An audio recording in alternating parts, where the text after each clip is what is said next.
கர்த்தருடைய பரிசுத்த நாமத்துக்கு மகிமை உண்டாவதாக. இந்த நாளிலும் நம்முடைய ஆசீர்வாதத்துக்காக வேதத்தின் ஒரு பகுதியை நம்ம தியானிக்கலாம். வேதத்தில் சாமுவேல் தீர்க்கதரிசி சவுல் ராஜாவை பார்த்து சொல்கிறார், தேவன் தம்முடைய இருதயத்திற்கு ஏற்ற ஒருவனை ராஜாவாக தெரிந்து கொள்வார் என்று. அதே போல 1 சாமுவேல் 16ஆம் அதிகாரத்தை நீங்கள் வாசித்தீங்க அப்படின்னா, தேவன் சாமுவேல் தீர்க்கதரிசியை பார்த்து சொல்கிறார், நான் ஒருவனை ராஜாவாக தெரிந்தெடுத்திருக்கிறேன், நீ எனக்காக அவனை போய் அபிஷேகம் பண்ணு என்று. அப்போ தாவீது சாமுவேல் தீர்க்கதரிசிக்கு முன்பாக நிற்கிற வரை யாரை தேவன் ராஜாவாக தெரிந்தெடுத்தார் என்பது யாருக்குமே தெரியாது. சாமுவேல் தீர்க்கதரிசிக்கும் தெரியாது, ஈசாய்க்கு தெரியாது, அவனுடைய குமாரர்களுக்கு தெரியாது, தாவீதுக்குமே தெரியாது அவரை தேவன் ராஜாவாக தெரிந்தெடுத்திருக்கிறார் என்று. அப்போ ஆண்டவர் ஒரு பெரிய சஸ்பென்ஸை கிரியேட் பண்ணி வச்சிருக்கிறாங்க.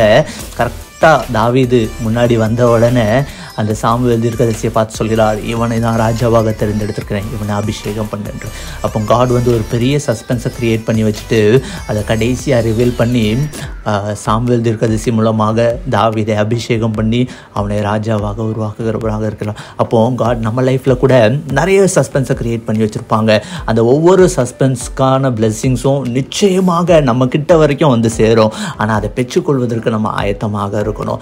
நம்ம ஆலயத்திற்கு சரியாக போகணும், வேதத்தை சரியாக வாசிக்கணும், அதை தியானிக்கணும், ஆண்டவருடைய சமூகத்தில் நம்ம எப்போவுமே வருவதற்கு ஆயத்தமாக இருக்கணும். அப்போ நிச்சயமாக காட் நமக்காக வச்சிருக்கிற அந்த சீக்கிரட்டான அந்த சஸ்பென்ஸான எல்லா பிளெஸிங்ஸும் நம்மளை சேரும். எந்த நேரத்திலையும் ஆண்டவருடைய வார்த்தையை படிக்கிறதிலும் ஜெபிக்கிறதிலும் ஆலயத்திற்கு போகிறதிலும் அசதியாக இராமல் அதை தொடர்ந்து செய்து கொண்டே இருங்க.